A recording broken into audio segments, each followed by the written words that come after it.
Bismillahirrahmanirrahim. Assalamualaikum warahmatullahi wabarakatuh. Alhamdulillahirabbil alamin. Assalatu wassalamu ala asyrafil anbiya'i wal mursalin. Sayyidina Muhammadin wa ala alihi wa sahbihi ajma'in. Amma ba'du qala fa inna asdaqal hadithi kitabullahi ta'ala wa khairul hadyi hadyu Muhammadin sallallahu alaihi wasallam wa syarrul umuri muhdatsatuha wa kullu muhdatsatin bid'ah wa kullu bid'atin dhalalatin wa kullu dhalalatin finnar. Qala al-musannifu rahimahullahu ta'ala wa nafa'ana wa iyyakum bi'ulumihi fid dharain amin. Qala Allah subhanahu wa ta'ala fi kitabihil karim. A'udzu billahi minasy syaithanir rajim.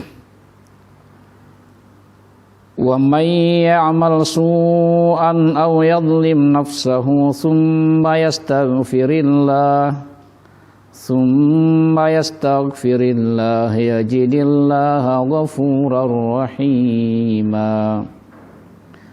Shadaqallahul azim wa sadaqa rasuluhun nabiyul karim wa nahnu ala dzalika minasyahidin wasyakirin walhamdulillahirabbil alamin. Para pemirsa dimanapun berada yang saya muliakan, alhamdulillah kembali kita memuji akan kebesaran Allah Subhanahu wa taala. Dialah Tuhan yang mengatur hidup kita, memberi umur panjang, kesehatan lahir batin, memberi karunia berupa iman dan Islam, sehingga dengan iman dan Islam insyaallah kita selamat atau bahagia di dunia, lebih-lebih nanti di akhirat. Amin. Salam dan salawat mari senantiasa kita peruntukkan kepada junjungan kita Nabiullah Muhammad sallallahu alaihi wasallam. Allahumma sholli ala sayyidina Muhammad. Pemirsa yang dimuliakan Allah, pada kesempatan ini kita lanjutkan kembali pengajian tafsir Jalalain. Kita masih berada pada surah An-Nisa, dan dalam kesempatan ini kita baca ayat yang ke-110. Sebagaimana yang saya bacakan tadi, Allah berfirman, wa may ya'mal su'an, dan barang siapa yang mengerjakan kejahatan, aw yadhlim nafsahu, atau dosa yang mengenai orang lain, aw yadhlim nafsahu, atau dosa yang mengenai orang lain, tsumma yastaghfirillah,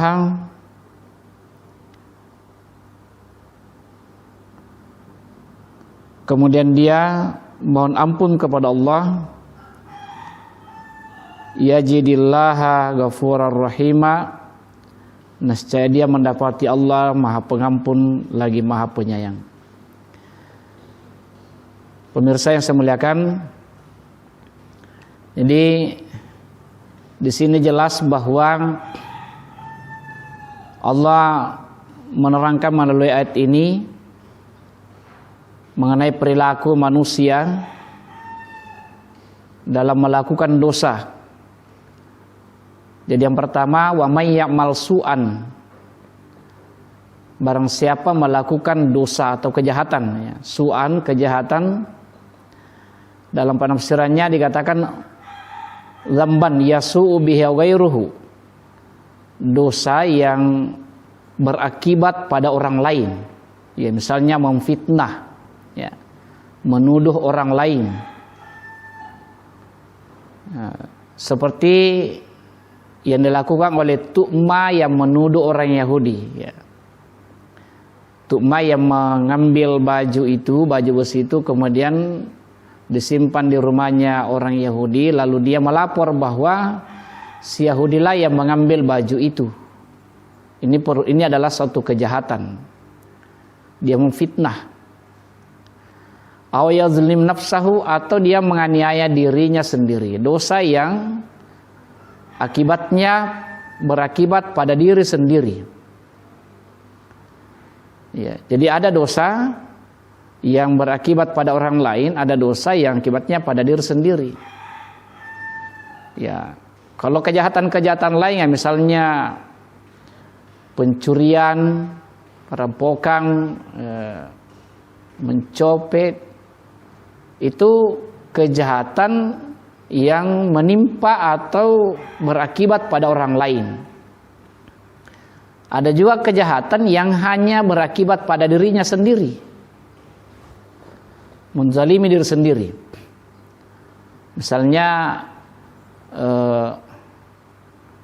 mabuk-mabukan, ya, menyalahgunakan obat terlarang dan narkotika. Ini artinya secara langsung dosa itu, kejahatan itu berakibat pada diri sendiri, diri orang yang melakukannya sendiri. Sekalipun pada akhirnya boleh jadi berakibat juga pada orang lain. Dosa-dosa yang dilakukan oleh umat manusia, baik ya dosa yang berakibat pada orang lain maupun dosa yang berakibat pada diri pelaku sendiri, selama dia bertaubat kepada Allah Subhanahu wa taala, maka Allah masih memberi peluang, masih membuka kesempatan kepada orang tersebut untuk diterima taubatnya oleh Allah Subhanahu wa taala. Ya. Ini tsumma yastaghfirillah, kemudian dia mohon ampun kepada Allah, yajidillaha ghafurur rahima. Niscaya dia mendapatinya Allah itu maha pengampun lagi maha penyayang. Ini luar biasanya Allah Subhanahu wa taala. Jadi mari kita selalu membayangkan bahwa Allah itu maha pengampun, maha penyayang. Allah itu lembut. Jangan selalu berasumsi bahwa Allah itu keras, Allah itu kejam, Allah itu pendendam. Ya. Allah tidak seperti itu. Tidak seperti yang kita bayangkan. Malah rahmat Allah mengalahkan amarahnya, yaitu dijelaskan dalam hadis bahwa rahmat Allah mengalahkan amarahnya. Ya. Beda dengan kita manusia biasa, orang awam. Biasa orang kalau berbuat salah kepada kita, mungkin 1 kali, 2 kali masih kita maafkan. Tetapi kalau sudah sampai 3 kali, 4 kali dan seterusnya, sudah berkali-kali dia berbuat, selalu datang minta maaf, minta ampun, mungkin kita sudah berat untuk memaafkan dia. Tetapi Allah Subhanahu wa taala, andaikan ada seorang hamba hari ini dosa, besok tobat, besoknya dosa lagi, besoknya tobat lagi, setiap selesai berbuat dosa datang kepada Allah, menghadap kepada Allah taubat, maka Allah tetap mengampuni dosanya. Allah masih memberikan ampunan kepadanya. Itulah Allah yang maha pengampun lagi maha penyayang. Luar biasa. Kemudian pada ayat berikutnya, wa may yaksib itsman, barang siapa yang berbuat dosa, ya, itsman ay dzamban, barang siapa yang melakukan sebuah dosa, fa inna ma yaksibuhu ala nafsihi, maka sesungguhnya perbuatannya itu atau dosanya itu ala nafsihi, untuk dirinya sendiri. Untuk dirinya sendiri. Artinya pada hakikatnya seperti itu. Jadi misalnya kita melakukan kejahatan dengan memfitnah orang, menuduh orang lain, jangan mengatakan bahwa hanya orang yang dituduh yang akan rusak. Mungkin kita berasumsi seperti itu, bahwa saya tuduh dia, rusaklah nama baiknya, hancurlah dia, tidak dipercaya orang, dihindari oleh orang. Kita berasumsi seperti itu. Tapi sesungguhnya bukanlah orang itu yang rusak, tetapi kita yang lebih dahulu yang rusak. Kita yang berbuat, yang menuduh yang rusak. Ini. Jadi fa inna ma yaksibuhu ala nafsi, sesungguhnya dosa-dosanya itu sesungguhnya kembali pada dirinya, berakibat pada dirinya. Li'anna wabalahu 'alaiha wa la yadurru ghairuhu. Jadi sesungguhnya akibatnya itu untuk dirinya atau berakibat pada dirinya dan tidak kepada selainnya, tidak kepada orang lain. Wa la yadurru ghairuhu. Wa kana Allahu 'aliman hakima, dan adalah Allah Maha mengetahui lagi Maha bijaksana. Allah Maha mengetahui lagi Maha bijaksana. Artinya yang namanya tuduhan itu mungkin kita orang yang berbuat, yang menuduh itu mengatakan bahwa tidak ada yang tahu kecuali saya. Ya. Ternyata Allah Maha tahu. Allah yang tahu apa yang direncanakan dalam hati. Allah sudah tahu. Itu wa kana Allahu aliman. Allah itu Maha mengetahui. Tetapi dibalik kemahatauan Allah, dia juga hakimah, dia juga Maha bijaksana. Ya, Maha bijaksana. Ya, namanya bijaksana, ya boleh jadi dosa-dosa yang kita lakukan sudah besar. Ya, menurut ukuran kita sudah tidak bisa lagi diampuni, tetapi Allah itu Maha bijaksana. Allah masih memberikan ampunan kepadanya. Itu Allah Maha bijaksana fil sun'ihi, dalam perbuatannya. Kemudian wa may yaksib khati'atan, barang siapa yang melakukan khati'atan, satu kesalahan. Ya, di sini penafsirannya dzamban shaghiran, dosa-dosa kecil. Barang siapa yang melakukan dosa-dosa kecil, ya, kira-kira yang mana yang dimaksud dengan dosa-dosa kecil? Ya, misalnya kebiasaan berbohong, ya, kebiasaan melakukan kecurangan, nah, itu termasuk dosa-dosa kecil. Atau kecil lagi kebiasaan membuka aurat, yang seharusnya tidak boleh dilihat orang lain, kita masih buka aurat, itu dosa. Ya, ya, itu dosa-dosa.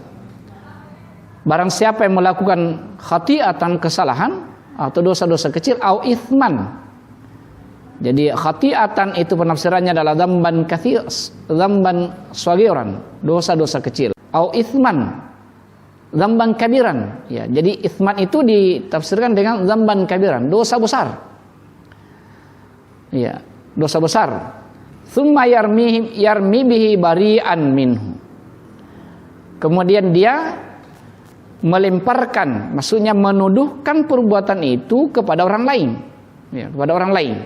Jadi dia melakukan kesalahan, dia melakukan dosa itu, lalu dia tuduhkan kepada orang lain, dia fitnahkan kepada orang lain. Ini kejahatan yang luar biasa ini. Faqad ihtamalah buhtanan, maka sungguh dia akan memikul, ya, tahmilu buhtanan, dia akan memikul apa yang dia lakukan, ya, yang merupakan kesalahan yang dilakukan. Buhtanan azima, ya. Faqad ihtamala buhtanan wa itsman mubina, maka dia akan memikul suatu yang dia bohongkan, ya, suatu kebohongan, dan apa yang dia tuduhkan kepada orang lain. Wa itsman mubina, dan dosa yang nyata. Maksudnya dosa yang nyata itu yang disebabkan kerja dan usahanya atau apa yang dia lakukan sebagai tuduhan kepada orang lain. Ya, kita kembali bahwa barang siapa yang melakukan dosa, baik ia dosa kecil ataupun dosa besar, kemudian kesalahan yang dilakukan itu dituduhkan kepada orang lain, maka dia akan dipikulkan, ya, bahasa Makassarnya lah nipasumpuyangi. Jadi olehnya itu, melalui kesempatan ini saya sampaikan bahwa ketika ada yang memfitnah kita, ada yang menuduh kita, Padahal perbuatan itu kita tidak pernah sama sekali melakukannya. Namun orang menuduhkan perbuatan itu kepada kita. Saya katakan tidak usah kita terlalu terlalu panik, terlalu stres. Tetapi sesungguhnya mari kita ambil hikmahnya bahwa sesungguhnya dia memberikan pahalanya kepada kita. Jadi Profesor Dr. Nasruddin Umar menjelaskan bahwa ketika ada yang memfitnah kita, ya seharusnya kita merasa bahagia, merasa senang, karena kita boleh mengatakan mungkin amal baikku, pahalaku tidak cukup untuk masuk surga, sehingga orang memberikan pahalanya kepadaku. Sehingga orang memberikan pahalanya kepadaku, sehingga itu yang menjadi asbab sehingga saya masuk surga. Sehingga tuduhan itu tidak menjadikan kita stres, tidak menjadikan kita gelisah, tetapi malah kita semakin tenang, semakin bahagia dengan tuduhan, dengan fitnah itu. Karena memang seperti itu, bahwa siapa yang memfitnah kita, ya ingat dosa kita, pahala kebaikan-kebaikannya orang yang memfitnah itu diberikan kepada kita. Kalau sudah tidak ada lagi kebaikannya untuk dibayarkan kepada kita, maka dosa kita yang akan diambilnya untuk dia pikul masuk ke dalam neraka. Itu yang akan terjadi. Olehnya itu, ketika ada yang memfitnah, ya biasa-biasa saja. Kalau perlu ucapkan terima kasih kepada orang yang menuduh kita. Terima kasih banyak. Yang jelas kita kembalikan kepada Allah yang Maha Tahu, Allah yang Maha Melihat. Ya, Allah yang Maha Melihat. Memang yang namanya fitnah itu luar biasa. Sampai di dalam ayat lain dijelaskan al-fitnatu asyaddu minal qatli, bahwa fitnah itu lebih dahsyat, lebih keras daripada pembunuhan. Kenapa dikatakan seperti itu? Memang fitnah itu sama dengan membunuh orang secara perlahan-lahan. Memang kita tidak langsung menusuk dengan keris, tidak langsung mematahkan dengan parang, tidak langsung mematikan. Tetapi kalau kita memfitnah orang sampai nama baiknya rusak, akhirnya hilang kepercayaan, dihindari oleh orang, sehingga dia semakin menderita. Semakin menderita. Setiap hari dia pikirkan terus. Siang malam dia pikirkan terus. Sampai tidak nyenyak tidurnya, tidak enak makannya. Sampai dia stres. Jadi kurus, sakit, akhirnya meninggal dunia. Makanya dikatakan lebih dahsyat. Kalau orang kita bunuh satu kali saja, ya mungkin tidak lama dia rasakan. Tetapi kalau kita fitnah, ya boleh jadi berbulan-bulan, bertahun-tahun, dia bawa penderitaan itu sampai dia meninggal. Ini luar biasa. Oleh itu sekali lagi, ya kepada kita semua saya katakan bahwa kalaupun ada yang memfitnah kita, biasa-biasa saja. Kita yakin bahwa Allah yang Maha Melihat. Ya, saya selalu katakan begini: biarkan apapun kata orang, apapun yang orang yang tuduhkan kepada kita, selama itu tidak benar, kita yakin kepada Allah, hakul yakin kepada Allah SWT. Prinsipnya, biarkan anjing menggonggong, kapilah tetap berlalu.